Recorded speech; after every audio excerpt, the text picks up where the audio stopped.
chiqyapti. Chiqyapti-ku. Mana shu stakanlar zo'r chiqqan, chiroyli. Ha, yana qo'lingiz ham qizib ketmas ekan. Bilasizmi, mana shu katta brendlarga asosan bitta zavod chiqarib beradi. Masalan, qaysi brendlar? Mana yog'is morojniy idishni ham shunaqa berishgan. Darajasi ham zo'r ekan. Idishi ham chiroyli. Mana shu idishlarni ham shunday chiqarishgan ekan. Qayerda chiqarishgan o'zi? Europrint albatta. Europrint zavodi 2005-yilda ochilgan ekan va o'shandan beri juda ham ko'p va taniqli brendlar bilan doimiy ishlab kelishar ekan. Masalan, O'zbekiston havo yo'llariga, Afrosiyo poyezdlariga, Fidapga, Eusga, Oqtepa Lavashga, Lesaylis, Luk, Chopar, Bellissimoga ham qog'oz idishlarni shular qilib berishadi.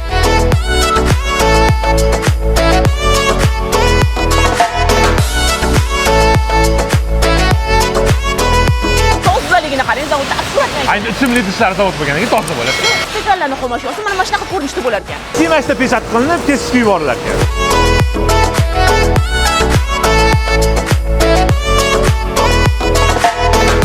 Keyin bunaqa tayyor stakanchalarga aylanar ekan. Keyin bunaqa uzun turib oladi, voz deb uchib kelib, upakovkaga ketar ekan. Zo'ra?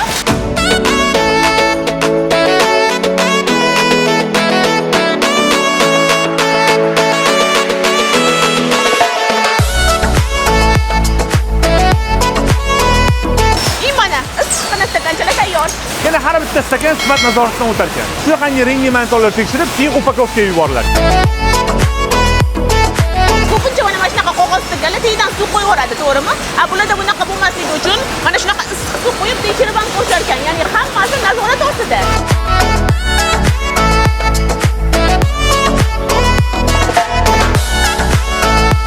Bu zavodda soatiga 25 ming dona stakan ishlab chiqarilar ekan. Tasavvur qilyapsizlarmi? Bir soatda 25 ming dona.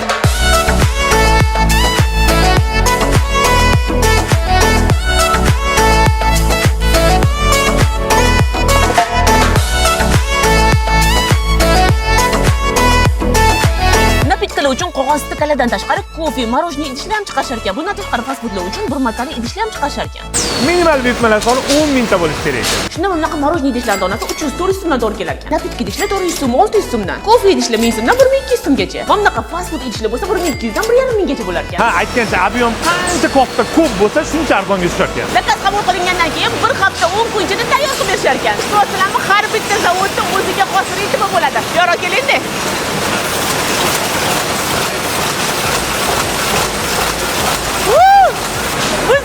Vız turar ekan nima?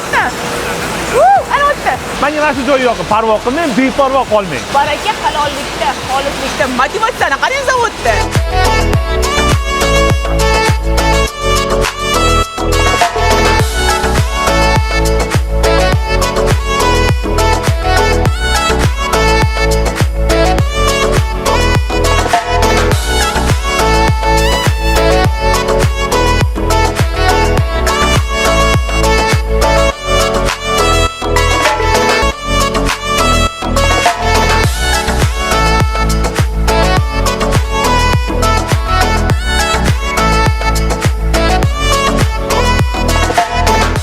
Qaysi birda suv ichib ovqat yeb ko'rgansiz? Kommentariyada yozib qoldiring. Videoni kafe va oshxona biznesiga qiziqadigan tanishlarga yorib qo'ying. O'zlarini brendlari bilan shunaqa idishlar chiqarish uchun Europrint zavodga murojaat qilishsin.